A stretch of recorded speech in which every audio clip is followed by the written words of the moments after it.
Assalamualaikum, selamat datang di MCK Channel. Semoga kalian tetap sehat ya. Yuk kita mulai ceritanya.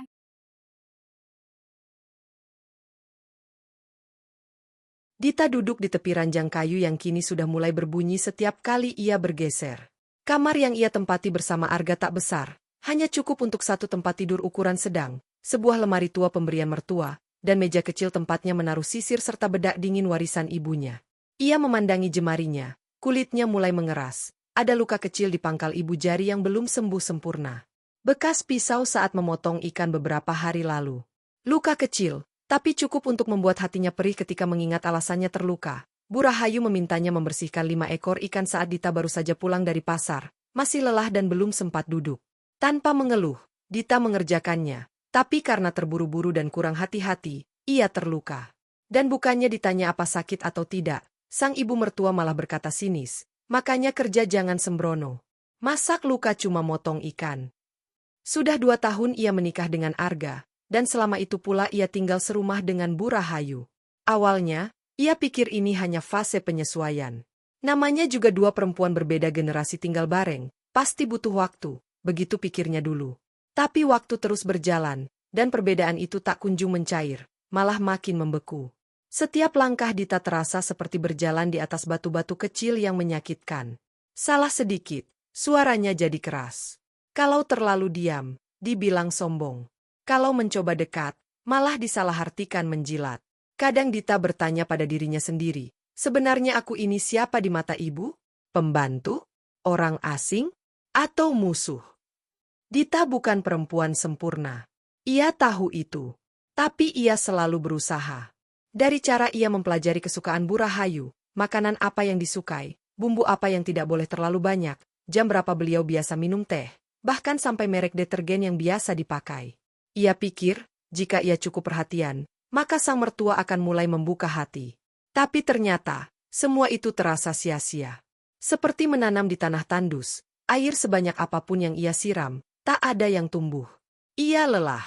Tapi ia juga takut menyerah. Ia mencintai Arga. Dan mencintai Arga berarti menerima paket lengkap, termasuk ibu yang tidak pernah memberinya pelukan. Setiap malam sebelum tidur, Dita sering berbicara sendiri dalam hati. Ia memeluk tubuhnya sendiri, mencari kehangatan yang dulu selalu ia dapatkan di rumah ibunya. Ia rindu masa ketika ia bisa pulang dan merasa disambut. Rindu suara ibunya yang berkata, "Sudah makan, Nak?" Yang sederhana, tapi membuat hati tenang. Di rumah ini, yang ia terima justru tekanan, tatapan tajam, dan komentar-komentar yang menggugurkan semangat. Ia mulai bertanya-tanya, apakah rumah ini benar-benar tempat untuk pulang? Atau hanya tempat ia numpang tidur dan bekerja? Dan malam ini, seperti malam-malam sebelumnya, Dita kembali menahan air mata. Ia tidak ingin Arga melihatnya menangis. Ia tahu, jika Arga tahu, lelaki itu akan merasa bersalah. Tapi ia juga tahu, Arga tidak bisa memilih di antara 2 perempuan yang ia cintai. Maka Dita memutuskan, ia harus kuat. Tapi di balik kekuatan itu, ada luka yang tak pernah ia tunjukkan. Luka yang semakin hari, semakin dalam. Dita masih ingat dengan jelas momen ketika Arga menyampaikan keputusan bahwa mereka akan tinggal bersama ibunya setelah menikah. Itu seharusnya menjadi momen penuh kebahagiaan, mempersiapkan kehidupan baru sebagai pasangan, mengisi rumah dengan tawa dan rencana masa depan. Tapi ternyata, mimpi itu harus dikompromikan sejak awal. Arga, dengan mata teduhnya yang selalu membuat Dita luluh, berkata lembut, "Ibu sendirian di rumah. Sejak bapak meninggal, dia sering terlihat kosong. Aku nggak tega ninggalin dia sendiri." Dita mengangguk waktu itu. Ia mengerti. Ia pun punya ibu, dan ia tahu betapa hancurnya hati seorang istri yang kehilangan suami. Maka ia menekan egonya, menyimpan keinginan untuk tinggal mandiri, demi menemani seorang ibu yang terluka. Ia kira, itu bentuk cinta. Namun cinta tak selalu cukup ketika setiap hari terasa seperti ujian. Bu Rahayu bukan perempuan yang lembut. Kehilangan membuat hatinya mengeras, dan waktu membuat ucapannya menjadi tajam. Ia tidak memaki, tidak berteriak, tapi kata-katanya seperti pisau. Dingin, menusuk, dan sulit dihindari. Dita mencoba memahami. Ia tahu, orang tua punya cara sendiri menunjukkan rasa sayang.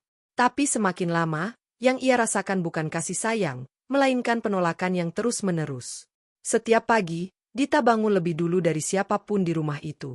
Ia menyapu halaman, merebus air, menanak nasi, dan menyiapkan sarapan. Ia hafal betul bahwa Bu Rahayu tidak suka sarapan terlambat. Ia pernah bangun pukul 6.15 karena kelelahan, dan sejak itu ia dicap pemalas. Sejak saat itu, ia tak pernah membiarkan dirinya tidur lebih dari pukul 5. Bahkan ketika sedang haid dan tubuhnya lemas, ia tetap memaksakan diri bangkit. Karena ia tahu, satu kesalahan saja bisa jadi bahan sindiran sepanjang hari. Arga bekerja sebagai staf teknik di sebuah proyek bangunan. Jam kerjanya panjang, sering pulang malam. Dita tidak pernah mengeluh soal itu. Tapi justru ketika suaminya tidak di rumah, ia merasa seperti sedang hidup dalam ujian yang lebih berat. Setiap keputusan yang ia ambil bisa berujung teguran. Kenapa nyapu sore hari? Debunya malah balik lagi. Atau, tumis kangkungnya kebanyakan air. Arga suka yang agak kering. Kalimat-kalimat itu tampak sepele.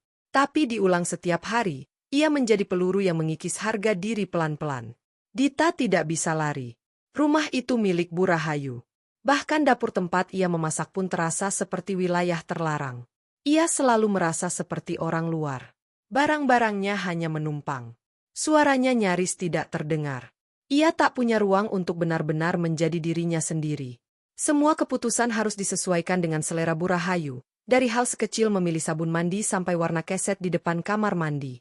Dan meski sudah 2 tahun berlalu, Bu Rahayu belum pernah memanggilnya dengan sapaan yang hangat. Tidak ada, nak, tidak ada, Dita sayang, hanya panggilan datar, kamu. Tidak ada pelukan, tidak ada senyum yang tulus. Hanya perintah, teguran, dan tatapan penuh curiga. Setiap malam, Dita bertanya-tanya dalam hati, apa aku salah memilih untuk tinggal di sini? Apa aku memang tidak pantas menjadi bagian dari keluarga ini? Tapi ia selalu menjawab sendiri, dengan air mata yang jatuh diam-diam. Aku bertahan, karena aku cinta. Saat pertama kali masuk rumah itu sebagai istri Arga, Dita membawa harapan yang penuh. Ia menginjakan kaki dengan hati-hati, menyapa dengan senyum terbaik yang bisa ia bentuk, dan membawa sekarung niat baik untuk mencintai, bukan hanya suaminya, tapi juga ibu mertuanya. Dita tahu, cinta tak hanya milik 2 orang. Rumah tangga bukan hanya tentang Dita dan Arga. Ada ibu yang telah membesarkan Arga, yang mengorbankan hidupnya, dan Dita merasa sudah seharusnya ia membalas jasa itu dengan hormat. Ia ajak Bu Rahayu bicara setiap pagi, ia minta resep sayur lodeh yang katanya kesukaan Arga sejak kecil. Ia bahkan belajar membuat sambal terasi khas kampung Bu Rahayu dari YouTube, dan menyajikannya dengan senyum penuh harap. Tapi apa yang ia terima? Sebuah komentar tajam, sambal ini nggak ada rasa. Kalau bapakmu masih hidup, pasti nggak doyan. Dita hanya bisa menunduk, menelan kecewa. Ia ingin bertanya, salahnya di mana? Tapi ia tahu, bertanya pun hanya akan membuka ruang baru untuk disalahkan. Ia mencoba berbagai cara agar Bu Rahayu merasa dihormati. Saat belanja bulanan, ia selalu bertanya, ibu mau sabun cuci merek apa? Saat menyusun rak dapur, ia meminta pendapat. Bahkan ketika ia ingin membeli taplak meja baru, ia menyesuaikannya dengan warna kesukaan mertua. Tapi semua yang ia lakukan seperti tidak pernah cukup. Dita mulai merasa kelelahan batin. Karena setiap kali ia maju selangkah, Bu Rahayu justru mundur 2 langkah. Saat ia berharap ada momen kecil yang bisa menjadi jembatan, Bu Rahayu malah membangun tembok lebih tinggi. Pernah suatu sore, Dita nekat menyeduh teh hangat dan membawanya ke kamar Bu Rahayu. Ia tahu Bu Rahayu suka teh tubruk dengan sedikit jahe dan tidak terlalu manis. Dita sudah menakar semuanya pas. Ia ketuk pintu perlahan dan berkata, Bu, ini teh hangat, semoga ibu suka. Tapi yang ia terima hanyalah, taruh sana. Jangan sampai tumpah di meja, ya. Noda gula itu lengket. Kata-kata itu seperti angin dingin yang memadamkan api semangat di hati Dita. Ia tidak ingin dipuji, tidak berharap terima kasih berlebihan. Ia hanya ingin dilihat, dianggap ada, diperhatikan. Tapi nyatanya, ia seperti bayangan yang tak pernah diakui. Malam itu, Dita menangis di dapur. Sambil mencuci piring, ia menyeka air mata dengan punggung tangannya. Bukan karena teh itu ditolak, tapi karena hatinya yang pelan-pelan kehilangan tenaga untuk percaya bahwa hubungannya dengan sang ibu mertua bisa diperbaiki. Ia masih mencoba, tentu saja. Tapi setiap usaha yang ditolak tanpa penjelasan membuat hatinya makin lelah. Apa salahku, Tuhan? Aku cuma ingin diterima, lirihnya. Tapi Tuhan pun malam itu seolah diam. Setiap luka yang ditorehkan oleh perkataan tajam atau sikap dingin Bu Rahayu bukan luka besar yang langsung berdarah. Tapi luka kecil yang nyaris tak terlihat, yang lama-lama jadi infeksi. Setiap komentar bernada menyindir, setiap tatapan menghakimi, setiap gumaman sinis yang terdengar saat Dita lewat, semuanya seperti duri yang menancap di hati. Luka-luka itu tidak mematikan, tapi cukup untuk membuat hidup terasa berat. Dan yang paling menyakitkan, Dita harus berpura-pura baik-baik saja. Ia tidak ingin Arga khawatir. Ia tidak ingin memecah keluarga kecil mereka. Maka ia tersenyum saat Arga pulang, menyajikan makan malam seolah segalanya sempurna, meski sesungguhnya ia rapuh di dalam. Ada satu malam yang tak pernah ia lupa. Hari itu hujan deras, dan Dita sakit perut karena datang bulan. Ia sudah meminta izin untuk beristirahat di kamar. Tapi saat mendengar suara Bu Rahayu memanggil dari dapur, ia tetap bangkit. Dengan tubuh lemah dan kepala pening, ia datang menghampiri. "Kenapa air kolam keruh? Kamu lupa bersihin, ya?" tanya Bu Rahayu. Nada suara itu bukan bertanya, tapi menghakimi. Dita hanya mengangguk dan berkata, "Nanti saya bersihkan, Bu." Setelah itu, ia kembali ke kamar dengan langkah gontai. Di dalam kamar, ia menangis tanpa suara. Hanya dada yang bergemuruh. Ia merasa, tubuhnya diminta untuk terus kuat, tapi jiwanya tak lagi mampu. Pernah suatu hari Minggu, Arga mengajak Dita jalan-jalan ke taman kota. Mereka membeli es krim dan duduk berdua di bangku taman. Arga menggenggam tangan Dita dan berkata, "Aku tahu ibu keras. Tapi dia nggak benci kamu, Dit. Dia cuma belum tahu cara menunjukkan rasa sayang." Dita menatap mata Arga, ingin percaya. Tapi ia hanya bisa tersenyum kecil dan berkata, "Mungkin aku yang belum cukup layak." Dan saat mereka kembali ke rumah, semua kehangatan itu sirna. Wajah Bu Rahayu kembali datar. Tak ada sapaan. Hanya suara televisi yang menyala keras. Hari demi hari, Dita hidup dalam dua dunia. Dunia luar, tempat ia bisa tersenyum dan tertawa, meski sebentar. Dan dunia rumah, tempat ia harus menjadi sosok yang selalu kuat, selalu siap disalahkan, selalu dianggap kurang. Ia mulai kehilangan kepercayaan diri. Bahkan untuk sekadar memilih bumbu dapur pun, ia ragu. Kalau salah lagi, pasti dimarahi, bisik hati kecilnya.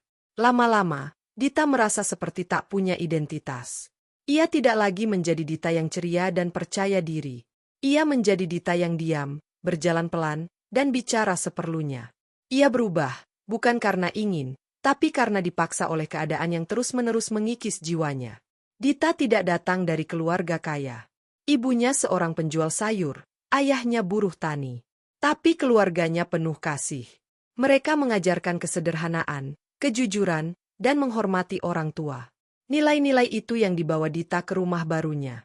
Ia tahu, tidak semua ibu mertua akan langsung menyayangi menantunya seperti anak sendiri. Maka ia tidak berharap banyak.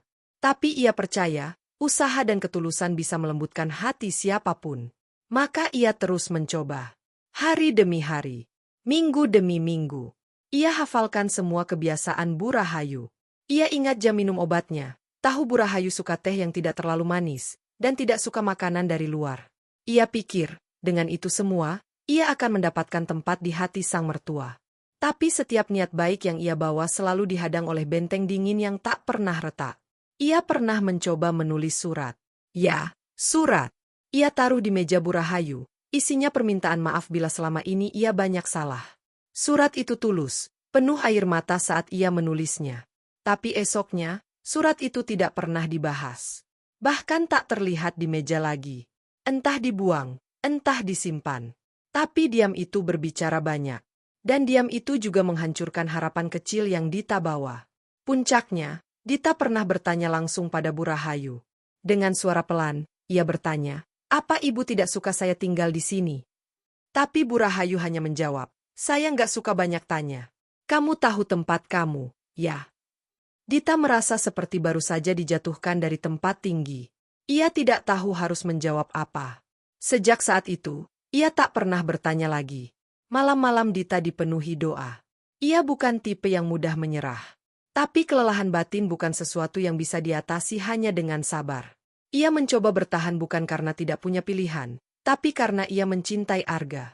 Dan cinta itu, entah kenapa, selalu membuatnya yakin bahwa suatu hari akan ada celah kecil yang bisa ia masuki di hati Bu Rahayu. Tapi harapan itu perlahan jadi bayangan. Semakin jauh, semakin samar. Dita tahu, ia bukan menantu sempurna. Tapi ia ingin dipercaya. Dianggap bagian dari keluarga. Diperlakukan dengan kasih, meski sedikit saja. Namun hingga saat ini, yang ia terima hanyalah perintah, kritik, dan sikap dingin yang membuat rumah ini terasa seperti tempat pengasingan. Dan hari itu, saat duduk sendirian di ruang tamu, dengan mata sembab dan hati sesak, Dita mulai bertanya, sampai kapan aku harus bertahan? Malam itu, Dita masih ingat jelas bagaimana ia kehilangan titik terakhir kesabarannya. Hari itu ia baru saja berbicara dengan ibunya di telepon, menanyakan kabar ayah yang sedang batuk-batuk. Sambil menyiapkan bahan untuk makan malam, pikirannya masih melayang pada kampung halaman. Ia merindukan suara ayam berkokok di pagi hari, bau tanah setelah hujan, dan tentu saja, pelukan ibunya yang selalu hangat meski tanpa kata-kata manis. Dalam lamunan itu, ia lupa mematikan kompor setelah memasak kuah sayur asam. Api kecil terus menyala, dan tak lama, aroma gosong menguar memenuhi dapur. Asap mengepul, membuat Bu Rahayu yang sedang istirahat di kamar terbangun. Ibu itu nggak bisa tenang sedikit pun kalau ada kamu di rumah ini, bentaknya, matanya melotot. Napasnya memburu. Masa gitu aja nggak bisa? Apa kamu mau rumah ini kebakaran? Hah? Dita berdiri terpaku. Tubuhnya kaku. Tangannya gemetar. Tak bisa menjawab apapun. Selama 2 tahun ia mencoba sabar, menahan semua luka. Tapi kali ini dadanya sesak sampai tak bisa bernapas. Air mata tumpah tanpa suara. Dan untuk pertama kalinya, ia tidak menyembunyikannya. Di depan Bu Rahayu, Dita menangis. Bukan tangis manja, tapi tangis seorang perempuan yang terlalu lama diam dan memikul beban yang tidak kelihatan. Saya cuma manusia, Bu. Saya juga capek, ucapnya lirih. Bukannya melembut, Bu Rahayu hanya menatapnya tajam lalu pergi meninggalkan dapur tanpa kata lain. Dita berdiri di sana, di tengah kepulan asap yang masih tersisa, dan merasa seperti tak ada satupun yang peduli bahwa ia sedang hancur. Sejak malam itu, Dita tahu, tidak semua luka bisa disembuhkan dengan kesabaran. Ada luka yang justru makin dalam jika terus dibiarkan. Dan kadang, pergi adalah satu-satunya cara untuk bertahan. Hujan baru saja reda saat Arga membuka pintu rumah. Kemejanya basah sebagian karena terburu-buru berjalan dari halte. Sepatunya meninggalkan jejak air di lantai ruang tamu. Namun semua itu lenyap dari perhatiannya saat melihat koper kecil di pojok ruangan dan Dita yang sedang melipat sisa pakaian dengan wajah sembab. Rambutnya terurai acak, matanya merah. Arga merasa seperti ada batu besar menimpa dadanya. Dita, kamu mau kemana? Tanyanya pelan, mendekat dengan langkah hati-hati. Aku mau pulang dulu, Ga, jawab Dita tanpa menoleh. Suaranya lemah, nyaris tak terdengar. Aku nggak kuat lagi. Aku butuh ruang buat diri sendiri. Bukan berarti aku nyerah, tapi kalau aku tetap di sini, aku takut kehilangan diriku sendiri. Arga terduduk di kursi, lemas. Ia tahu rumah ini bukan tempat yang nyaman bagi Dita, tapi selama ini ia berharap semua akan membaik dengan waktu. Ternyata ia salah. Waktu bukan menyembuhkan, tapi justru memperpanjang luka. Dita berhenti melipat baju, lalu menatap suaminya. Aku capek, Ga. Aku sayang kamu. Tapi aku nggak bisa terus-terusan pura-pura bahagia di depan kamu sementara hatiku hancur setiap hari. Aku butuh jeda. Arga menarik napas panjang. Aku ikut kamu. Jangan, Dita memotong cepat. Aku nggak minta kamu milih, Ga. Aku cuma minta kamu ngerti. Arga tak sanggup berkata apa-apa. Ia hanya mengangguk, lalu berdiri, memeluk Dita erat. Mereka berdiri begitu lama, di antara sunyi yang menyesakkan. Lalu tanpa banyak kata, Arga mengantar Dita pulang ke rumah orang tuanya malam itu. Sepanjang perjalanan, tak ada obrolan. Hanya hujan rintik di kaca mobil dan bunyi hati yang retak perlahan-lahan. Sunyi itu terasa asing bagi Bu Rahayu. Biasanya jam 7 pagi sudah terdengar suara panci berdentang, bunyi keran air menyala, atau langkah kaki Dita yang pelan-pelan membuka pintu dapur. Tapi hari itu tidak ada suara apapun. Bahkan televisi yang biasanya menyala sejak subuh pun tak ia nyalakan. Ia duduk di kursi kayu depan jendela, memandangi halaman yang basah karena hujan semalam. Matanya tidak bisa tenang. Sekali-sekali ia menoleh ke dapur, lalu kembali ke halaman, lalu ke kamar Arga. Semua terasa hampa. Terlalu hampa. Saat Arga turun dari kamar dan duduk di meja makan, hanya ada nasi dingin yang dibungkus dari warung. Kamu nggak masak? Tanya Bu Rahayu, dengan nada yang tidak sekeras biasanya. Tapi Arga hanya menggeleng, wajahnya lelah. Dita belum balik? Tanya Bu Rahayu, mencoba terdengar santai. Belum, Bu. Dan itu saja. Tidak ada tanya lanjut, tidak ada komentar. Tapi hati Bu Rahayu berdenyut tak karuan. Ia mencoba berdalih, biarin aja. Paling cuma manja. Nanti juga balik lagi. Tapi dalam hati kecilnya, ada suara yang berbisik. Kalau dia nggak balik, kalau kamu sudah keterlaluan. Malamnya, saat semua lampu dipadamkan, Bu Rahayu berbaring di tempat tidur sendirian. Di sampingnya ada mukena yang biasa Dita cuci setiap Jumat pagi. Kini mukena itu kusam kembali. Tak ada yang peduli sebersih itu selain Dita. Matanya mulai terasa panas. Tapi gengsinya masih terlalu tinggi untuk menangis. Ia hanya menggigit bibir, menahan rasa yang selama ini ia tolak, rasa kehilangan. Malam itu, udara dingin menyusup lewat celah-celah jendela. Arga duduk di teras rumah sambil memandangi langit mendung. Ia memegang cangkir teh yang sudah lama dingin, tapi belum sempat ia teguk. Bu Rahayu menyusul, membawa selimut tipis.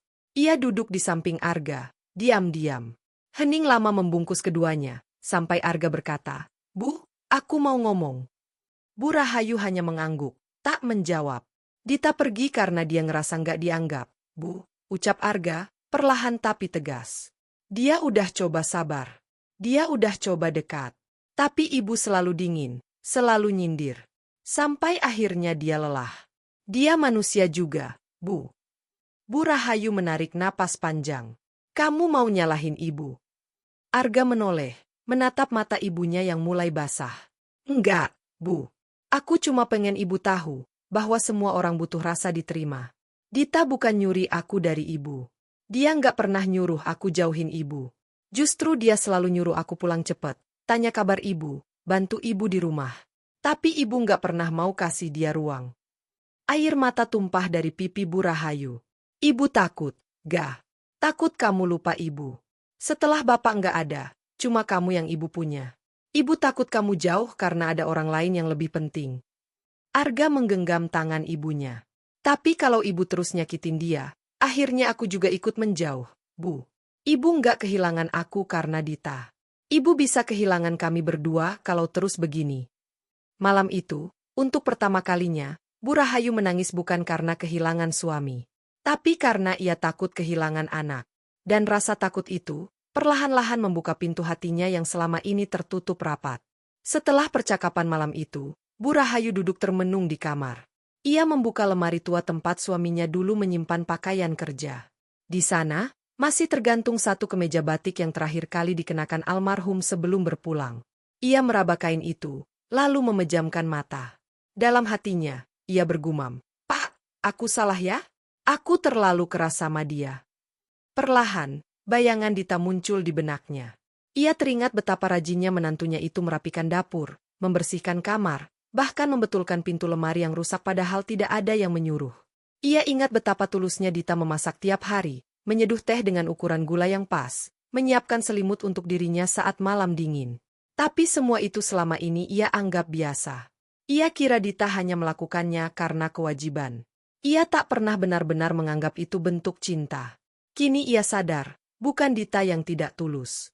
Dirinya lah yang menutup hati karena takut kehilangan. Ia lupa bahwa cinta anak tidak akan berkurang hanya karena cinta kepada pasangan. Ia takut peran sebagai ibu tergeser. Padahal kenyataannya, justru dengan menerima Dita, ia bisa memiliki anak perempuan kedua yang mungkin akan mencintainya seperti anak sendiri.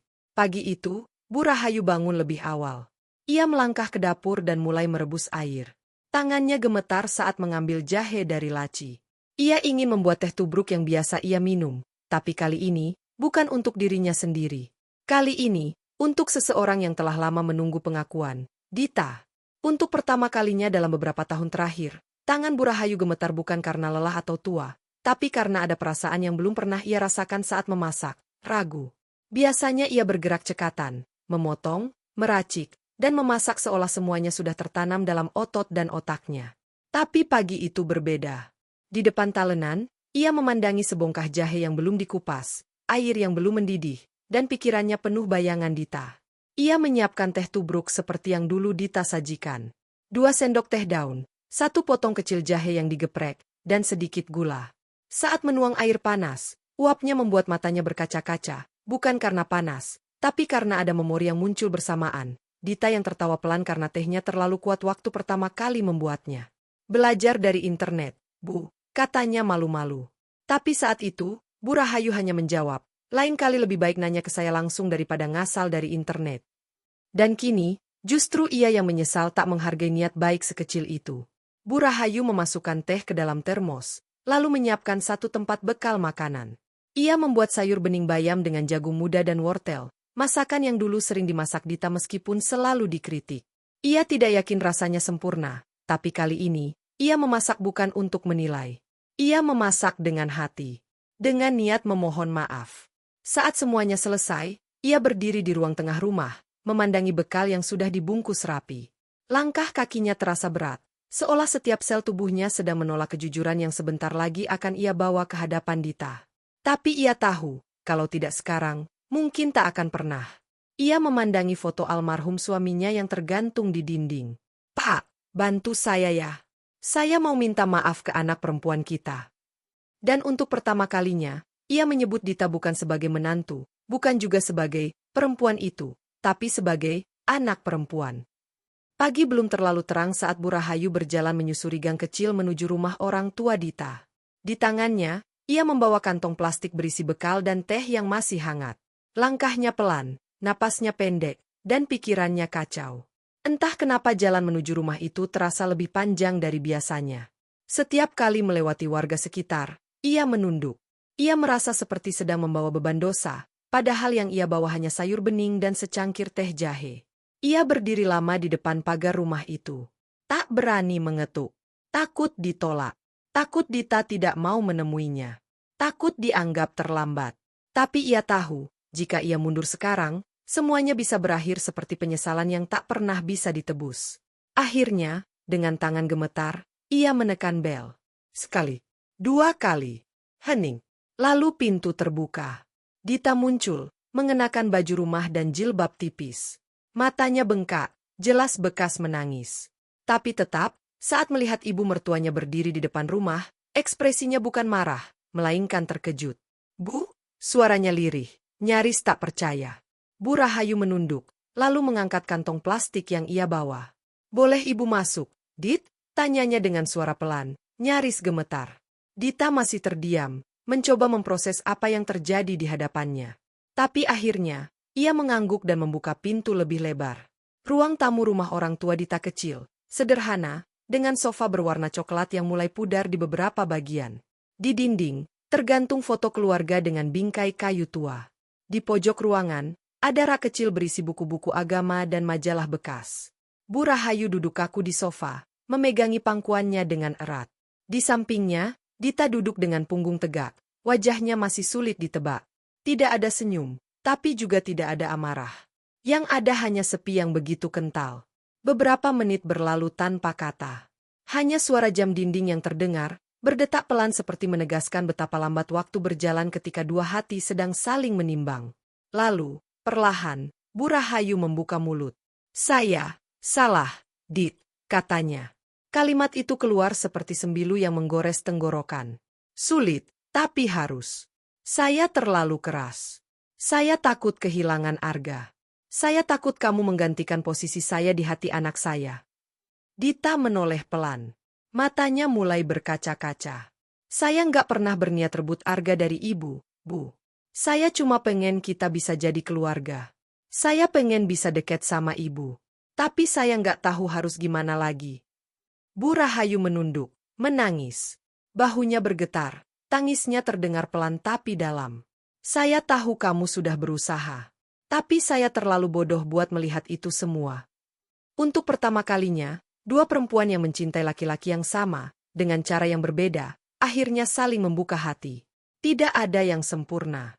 Tapi pengakuan itu, maaf itu, adalah jembatan yang selama ini tak pernah ada. Dan pagi itu, ruang tamu kecil itu menjadi saksi pertemuan dua hati yang selama ini terlalu takut untuk saling menyentuh. Setelah tangis reda, mereka melanjutkan percakapan dalam nada yang jauh lebih tenang. Dita menawarkan segelas air putih. Bu Rahayu menerimanya dengan tangan bergetar. Maaf ya kalau teh dan sayurnya nggak enak, katanya pelan. Dita tersenyum kecil, lalu membalas, saya yakin enak, Bu. Karena ibu masaknya dari hati. Keduanya tertawa kecil. Kaku itu mulai mencair. Untuk pertama kalinya sejak pernikahan mereka, Dita tidak merasa sebagai orang luar di hadapan ibu mertuanya. Ia merasa dilihat, dihargai, diakui. Dan Bu Rahayu, yang selama ini merasa sendirian, merasa untuk pertama kalinya ia memiliki anak perempuan. Bukan menantu, tapi anak yang sebenarnya. Waktu berjalan lebih cepat setelah itu. Mereka mulai bicara tentang hal-hal kecil, masakan, kebiasaan Arga waktu kecil, bahkan rencana Dita yang ingin membuka usaha kecil dari rumah. Bu Rahayu mendengarkan, dan untuk pertama kalinya, tidak ada kritik di ujung mulutnya. Hanya rasa ingin tahu, dan harapan untuk bisa ikut mendukung. Sebelum pulang, Bu Rahayu memegang tangan Dita erat. Boleh ibu minta satu hal? Apa, Bu? Pulanglah. Tapi bukan sebagai tamu. Pulang sebagai anak. Dita menunduk, menangis dalam senyum. Hari itu, hati yang pernah beku akhirnya mulai mencair. Luka mungkin belum sepenuhnya sembuh. Tapi benih pengertian sudah mulai tumbuh. Dan dengan itu, rumah yang dulu terasa dingin mulai kembali terasa seperti tempat pulang. Hari itu langit cerah. Matahari bersinar lembut, seolah ikut merayakan langkah baru yang sedang Dita tempuh. Ia kembali ke rumah yang dulu membuatnya menangis setiap malam. Tapi kali ini berbeda. Di teras, Bu Rahayu menunggu. Ia menyambut Dita dengan senyum yang tidak dibuat-buat. Masuk, nak, ucapnya lirih, dan panggilan itu saja sudah cukup membuat hati Dita hangat. Arga, yang tahu istrinya akan kembali, menyambut dengan pelukan panjang. Terima kasih sudah kembali, bisiknya. Dita hanya mengangguk. Tidak perlu kata-kata panjang. Cinta tak selalu butuh suara. Terkadang cukup dengan hadir dan bertahan. Di dapur, Dita menemukan sesuatu yang membuat matanya berkaca-kaca. Taplak meja baru warna biru, warna kesukaannya. Dan di atasnya, secangkir teh jahe hangat. Kali ini, bukan hasil masakannya, tapi buatan Bu Rahayu. Kecil, tapi berarti besar. Tanda bahwa cinta itu bisa tumbuh, bahkan dari tanah yang sebelumnya tandus. Hari-hari berikutnya tak selalu mulus. Tapi Dita dan Bu Rahayu kini berjalan di jalan yang sama, jalan saling memahami. Tidak ada lagi tembok tinggi. Yang ada hanya jembatan yang perlahan dibangun dari kejujuran, maaf, dan usaha untuk terus mencintai. Arga tidak pernah benar-benar tahu bagaimana dalamnya luka yang dipendam Dita selama ini. Ia sering melihat istrinya tersenyum, melayani, menjalankan peran sebagai istri dan menantu dengan tekun. Tapi di balik senyum itu ternyata ada tangis diam, malam-malam tanpa tidur, dan doa-doa yang disampaikan dengan suara tercekat. Ia tahu sekarang bahwa cinta saja tidak cukup. Butuh keberanian untuk berdiri, berbicara, dan melindungi orang yang dicintai, terutama ketika cinta itu harus berada di tengah dua hati yang sama-sama penting. Melihat ibunya dan Dita duduk bersama di meja makan, berbagi cerita, bahkan saling mencicipi masakan, membuat hati Arga nyaris tak percaya. Dulu, meja itu menjadi tempat sunyi. Hanya bunyi sendok dan dentingan piring yang terdengar, dan sesekali komentar tajam yang membuat Dita menunduk. Tapi kini, meja makan itu berubah jadi ruang kecil yang penuh tawa, canda ringan, dan aroma baru, penerimaan.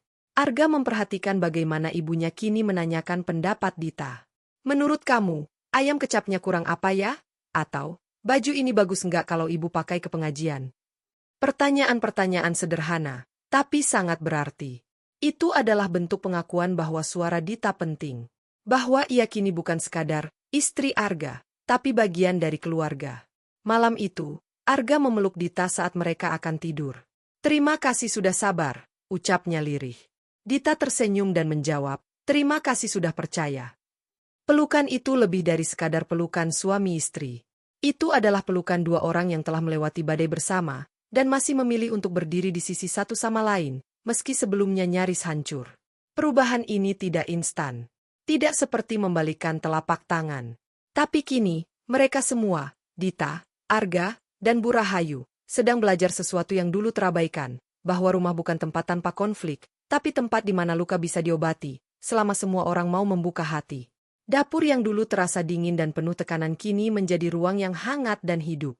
Dita dan Bu Rahayu sering duduk berdua setelah makan malam, sambil memotong sayur untuk keesokan harinya atau hanya sekadar menyeduh teh dan berbagi cerita. Kadang mereka bercerita tentang masa kecil, tentang masa muda, atau sekadar membahas gosip ringan dari ibu-ibu kompleks sebelah. Tawa kecil sering terdengar dari dapur, dan Arga yang mendengarnya dari kamar merasa lega. Akhirnya, dua orang yang paling ia sayangi bisa saling menyayangi juga. Pada satu malam, Bu Rahayu bercerita tentang masa kecil Arga. Waktu kecil, dia suka banget main lumpur. Pulang-pulang baju semua coklat, katanya sambil tertawa. Dita ikut tertawa, membayangkan wajah Arga kecil yang bandel. Lalu ia menambahkan, dia masih suka gitu sekarang, Bu. Bedanya bukan lumpur, tapi minyak motor. Mereka berdua tertawa bersama. Di momen-momen kecil seperti itu, jarak yang dulu lebar perlahan menipis. Tidak ada lagi perasaan saling curiga. Tidak ada lagi rasa sungkan yang menyesakkan. Yang tersisa hanya rasa nyaman, sebuah fondasi baru yang dibangun di atas puing-puing konflik lama. Dita pun mulai lebih berani menyampaikan pendapat, dan Bu Rahayu mendengarkan. Bahkan, ketika Dita berkata bahwa ia ingin mencoba jualan kue dari rumah, Bu Rahayu langsung berkata, "Kita coba, ya. Ibu bantu bikin klepon. Resep ibu juara, loh." Dita terdiam sesaat. Matanya berkaca-kaca. "Terima kasih, Bu." "Jangan cuma terima kasih. Nanti bantu cuci daun pisangnya juga, ya," jawab Bu Rahayu sambil tersenyum. Candaan kecil itu membuat Dita tertawa, dan dalam tawa itu, ia tahu, ia sudah tidak sendirian lagi. Hubungan antara ibu mertua dan menantu perempuan memang sering penuh tantangan. Ada kecanggungan, ada batas yang tak terlihat, ada persaingan diam-diam yang bisa merusak. Tapi Dita dan Bu Rahayu mulai melihat satu sama lain dengan kacamata berbeda. Bukan lagi saling mengukur siapa yang lebih disayang Arga, bukan lagi tentang siapa yang lebih berkuasa di dapur atau siapa yang lebih tahu selera Arga. Kini, hubungan mereka adalah tentang dua perempuan yang pernah sama-sama terluka, dan kini saling menyembuhkan. Dita mulai memahami bahwa di balik sikap keras Bu Rahayu, ada rasa takut yang mendalam. Takut kehilangan. Takut dilupakan. Takut bahwa peran sebagai ibu tergeser oleh kehadiran perempuan baru. Dan Bu Rahayu pun mulai melihat bahwa Dita bukan ancaman. Dita adalah sosok yang mencintai anaknya, bukan untuk merebut, tapi untuk melengkapi. Ia sadar, Dita tidak pernah minta lebih. Ia hanya ingin diakui dan dihargai. Suatu sore, mereka duduk berdua di teras rumah. Bu Rahayu menggenggam tangan Dita dan berkata, "Terima kasih udah nggak menyerah, Nak. Maaf ibu lama banget buat sadar." Dita menatap Bu Rahayu, lalu memeluknya. "Saya juga belajar banyak dari ibu, Bu. Saya tahu, ibu keras bukan karena benci, tapi karena cinta yang ibu simpan terlalu dalam."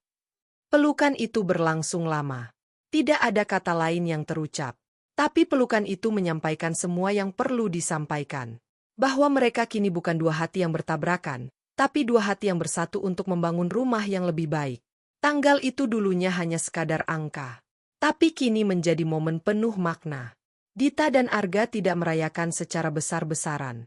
Hanya makan malam sederhana di rumah, dengan nasi kuning buatan Bu Rahayu dan ayam goreng buatan Dita. Tapi yang membuat malam itu istimewa adalah ketika Bu Rahayu memberikan sesuatu yang tak terduga, sebuah kotak kecil, dibungkus kain batik. Dita membukanya dengan hati-hati. Di dalamnya, ada sebuah bros emas berbentuk melati. Bukan barang mahal, tapi memiliki nilai sejarah yang dalam. "Ini peninggalan dari ibu saya dulu," kata Bu Rahayu pelan. "Dulu saya simpan buat anak perempuan saya. Tapi ternyata, Tuhan kasih anak perempuan lewat kamu." Dita menahan tangis. Ia memeluk Bu Rahayu erat. Malam itu, ia merasa diterima sepenuhnya. Tidak lagi sebagai tamu. Tidak lagi sebagai orang asing. Tapi sebagai keluarga. Sebagai anak. Arga ikut memeluk keduanya. Dan untuk pertama kalinya, pelukan mereka lengkap, tiga hati dalam satu ikatan yang utuh. Bros itu kini disematkan di kerudung yang ia kenakan setiap kali pengajian. Setiap kali orang bertanya, "Wah, bagus ya brosnya." Dita hanya tersenyum dan menjawab, "Pemberian ibu." Tidak semua orang tahu kisah di baliknya. Tentang 2 tahun luka yang disimpan diam-diam, tentang doa yang tak pernah berhenti, tentang air mata yang membanjiri bantal setiap malam. Tapi Dita tahu. Dan bros itu adalah pengingat bahwa kesabaran, jika dipelihara dengan cinta, suatu hari akan berbuah pengakuan yang tulus. Sejak hari itu, hubungan Dita dan Bu Rahayu terus tumbuh. Tentu saja, ada saat-saat mereka masih berbeda pendapat. Tapi perbedaan itu tidak lagi menjadi tembok. Justru menjadi jembatan untuk saling mengenal lebih dalam. Dita merasa nyaman menjadi dirinya sendiri. Ia tidak lagi ragu menyampaikan ide, bercanda, atau sekadar bermanja. Dan Bu Rahayu pun lebih terbuka. Ia tidak lagi merasa tersisih, karena ia tahu, cintanya untuk Arga tak pernah tergeser, hanya dibagi dengan cara yang lebih dewasa. Dan dalam pembagian cinta itulah, Dita menemukan arti rumah yang sebenarnya. Itu dia cerita kita hari ini. Jangan lupa like, komen, dan subscribe.